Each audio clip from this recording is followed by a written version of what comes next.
Hey, hey, happy day. So it's been a good while, more than a week since I posted a reading for guidance. And gosh, what a week. So let's look at some curious anomalies. The first being that this is the 44th week of this year, just by the way, together with the fact that I keep seeing the number 44 on the walls of houses, and I wondered why I kept seeing them. And then this came into my frame of reference. And as you know, it is a blue moon, meaning a second full moon in one calendar month, this month on Halloween. So interesting times, and we are in Scorpio season. So the veils between the spiritual world and the dense human world are very thin. So I want to just read something to you, and it says, so this blue moon in on Halloween only happens every so often and not that often. So let me read this to you for more confirmation on the number 44. October's first full moon, also known as the harvest moon, will appear on the first day of the month. So we already had that. The second full moon, or blue moon, will be visible on October the 31st. It is the first instance of a blue moon in the Americas since, so it's blue moon happened in 2018, March 2018, meaning two full moons in one month. It is also the first time a Halloween full moon has appeared for all time zones since 1944, according to the Farmer's Almanac. And I'm reading this from CNN Travel, from CNN.com, and it's the travel section. So that's quite interesting, just for interest. I pulled three tarot cards from the Rider-Waite, and the first card, which is in the looking at the past, how we got to the present, is a major arcana. It is the Wheel of Fortune, and number 10, and 10 is one times.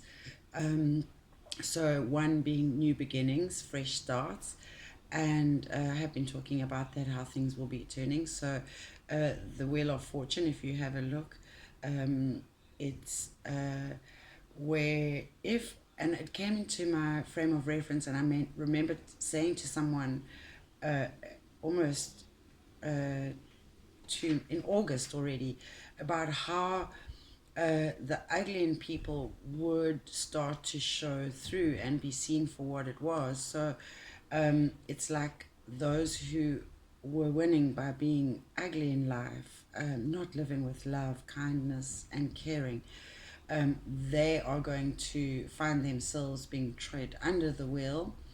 And those who operated with integrity, honesty, and took the higher road as far as any transactions or dealings, excuse me, will perhaps find that they will start to reap some benefits for a change in life. Um, so, and this card I'll bring up again because I did something a little different today. I added the astrological oracle cards. I pulled one horoscope from the 12, just by all random, always without looking at the cards, and then two planet to go with it to make that triangle. So I'll show you that in a moment. But in our present situation, where we're at is number 3, another major arcana, the Empress. So it's exactly like I was saying. If you feel like you have been the underdog for a long time, in whatever way, it can be time, place, space, people, things, situations, in all aspects of our living in life. So perhaps if you felt like you were the underdog, perhaps it is the beginning of a new dawn of sorts. You will start to feel a bit more like um, you are you can see what you've achieved in life so far. Perhaps you are in a position of starting to recognize your strengths. Excuse me. The fact that it's a feminine talks to me of the fact, and I mentioned to a client earlier today about how there is this rise. I talked about over the years the rise of the feminine, but I was talking about it as a global collective. But what I'm starting to notice in people around me, mostly in women, but I have noticed actually in the odd man, now that I think about it, when we look at the feminine aspect of being versus the masculine aspect of being, the archetypes, there is very much more a focus on what do I need? What do I need to focus on for me? That's the self-care. And that would be very matching with the Empress. Look how comfortable she is. She's all her needs are met. She's got golden wheat. There's sunrise, sunset. She's got a head full of stars, so she's knowing a crown of stars. She's got pearls of wisdom. She is the rose, and remember that roses do have thorns, and so it kind of makes me think something that came into my frame of reference recently is, which might work as an analogy to explain this better, and that is that are you a cat or are you a mouse? And who in your life have you been playing cat and mouse with? Who in your life have you been playing cat and or mouse with? And perhaps you are starting to realize that you are not a mouse, and perhaps you are a cat. And perhaps if you are not a mouse, you may have been a rat. And so the Wheel of Fortune is a bit about that. Are you a rat or a mouse? And versus are you a rat, mouse, or cat? And what cat and mouse games are you playing? And perhaps you can move from recognizing your strengths, and you will be amazed at how many surprising talents and skills and strengths that you have buried away and tucked away that will start to come to light now. There's your light showing.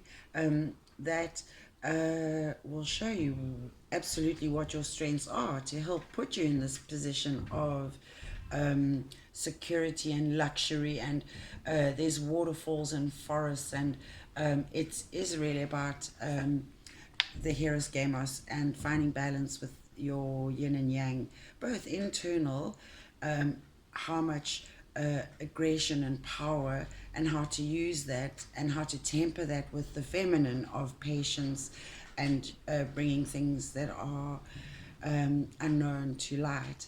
So that is the present situation. And 3 is again our triangle, body, mind, and spirit. It's when everything is in harmony. And I did a post on Instagram earlier that actually explains the body, mind, and spirit aspects, which role they each play, quite simply. And then looking forward, what would we like?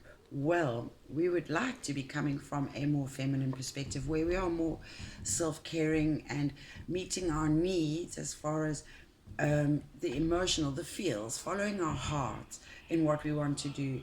But the Wands is about manifestation, remember? And she is about power and strength, and look at all that confidence in the yellow. And if you look, she is looking towards the future. What would she like to create in the future?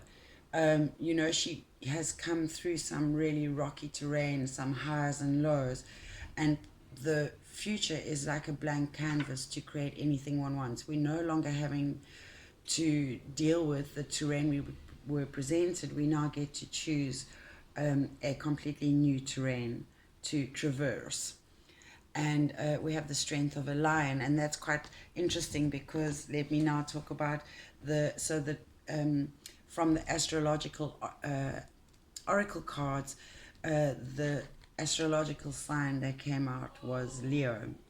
And Let me read to you. So Leo is the lion, the element is fire. So remember I talked a last few weeks about there's fire under us and we were being patient. Well, it now seems that perhaps it is time to take action. So the ready, steady, I think we're at the go. This is the beginning. The gun has been shot and you can leave your starting blocks now in your own time. But if you dally, perhaps you will miss out on using this forceful energy to actually help get you through. You know, I talk a lot about stress management and wanting to help people relieve stress, but you know, stress does form an important function or function as an important aspect in just getting us motivated. A certain amount of stress gets us going and fired up, but too much can lead to burnout. So it's learning how to, yes, I'm being shown. If you were a water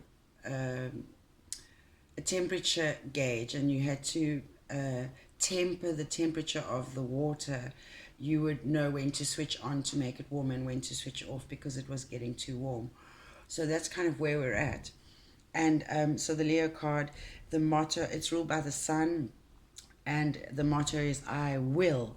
And I think that's very much where we've been at. We were at the I feel, like what do I feel like I want to do, or how do I feel? And it's like, no, I will do X, Y, and Z in order to achieve the way, to bridge that gap. And I did talk about bridges, previous reading. And the bridges are now, we can actually start, we built the bridges, now we can actually cross over those bridges. The qualities of this astrological sign, they're actually beautiful cards. So I'll hold it up so you can have a look and then listen at the same time. So the qualities are pride, radiance, warmth, the hallmarks of the regal Leo. Lions have an inborn confidence that allows for great generosity, as Leos believe strongly in its own power to get whatever it wants and needs. The unbalanced aspects of this sign or archetype or influences is that it can show up as arrogance and with a tendency towards exaggeration and even possibly vanity. And then the two supporting cards, the planets, are Neptune and Mars. And Neptune came up first, so we'll deal with that. So Neptune is the god of the sea. He invites us to dive deep. Yes, and we are in Scorpio season. So Scorpio is a water sign. Neptune is the god of the sea. And so it is time to get a bit scorpionic and dive deep and discover. So we've scratched the surface with regards to what we want, and now perhaps we've even started taking action towards it. But perhaps there is more that needs to be uncovered to the story in order for us to truly embrace that vision of our dreams, passions, desires that we are currently choosing to want to follow. And then the other one was Mars, and Mars is the god of war, and he came up in the last reading as well. So I went into quite a lot of detail with that already. So please go and look at that last week's reading for more information on Mars. And it's also about strategy. So how are we going to work our way forward? Excuse me. What is our plan to bridge that gap or from A to B? How are we going to make the sums work? And I guess Neptune is about making sure that we have all the numbers we need to make up the sum that we need to. So Mars and Neptune together mean... Actually, let me read to you a little bit more about Neptune. Neptune, god of the sea, invites us to dive deep and bring up treasure from the watery depths.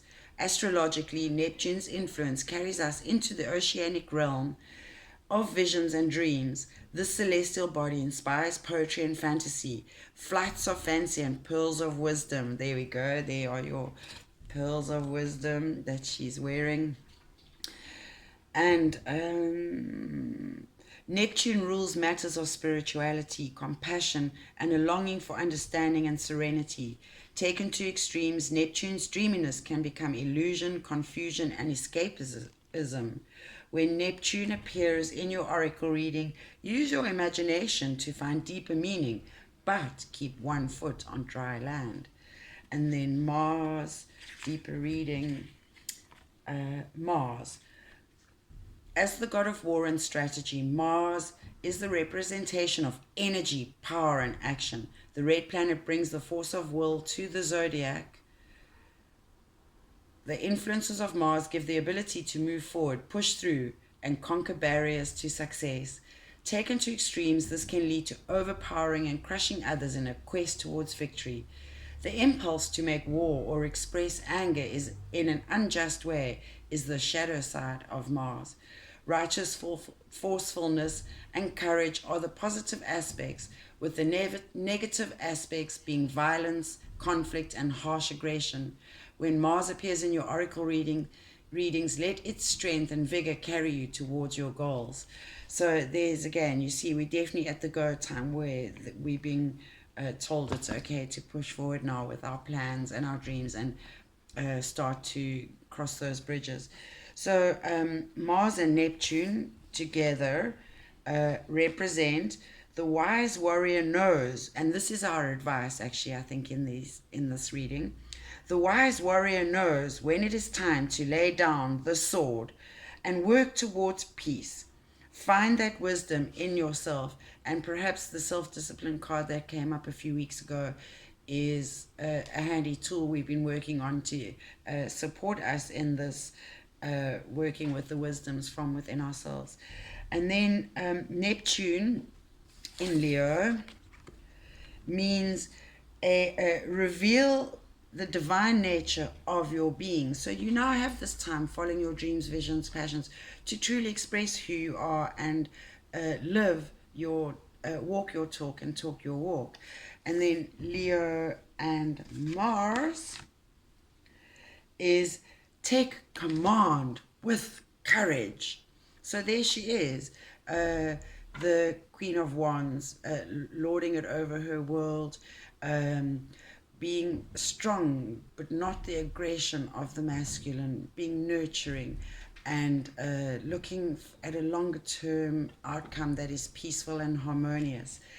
And I said I would talk about this card again because these four angelic beings represent the cardinal signs. So you have Aquarius, Scorpio, Leo, and Taurus. And so there we are. We're having to ground Leo earth energy with some fire in our belly to turn the wheel of fortune into our favor using our mind, our knowledge and uniqueness of Aquarius, the don't give a fuck what others think, just going to do it anyway attitude. And they also have the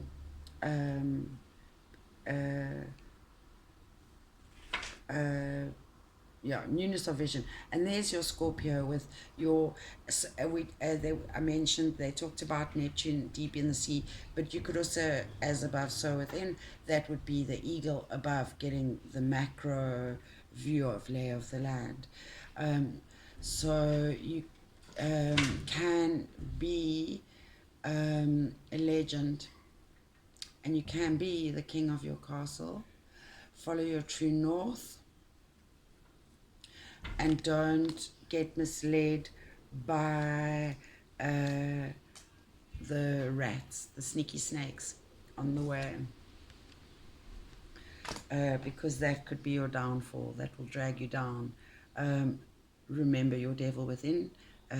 Hopefully by now you've met your own devil, in which case you have become friends and you are now the master over both realms, your light and your dark. And I think that is all I have to say today.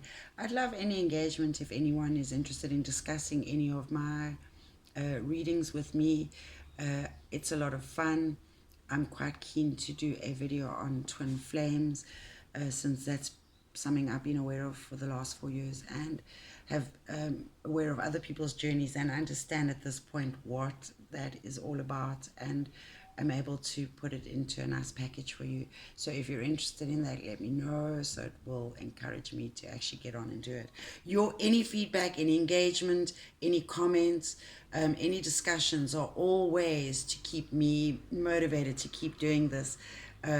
If it goes dead, then I'm not really understanding who and what and why for I'm doing these things, other than I know that I'm following a certain knowing from within. So namaste, Indakesh, happy day.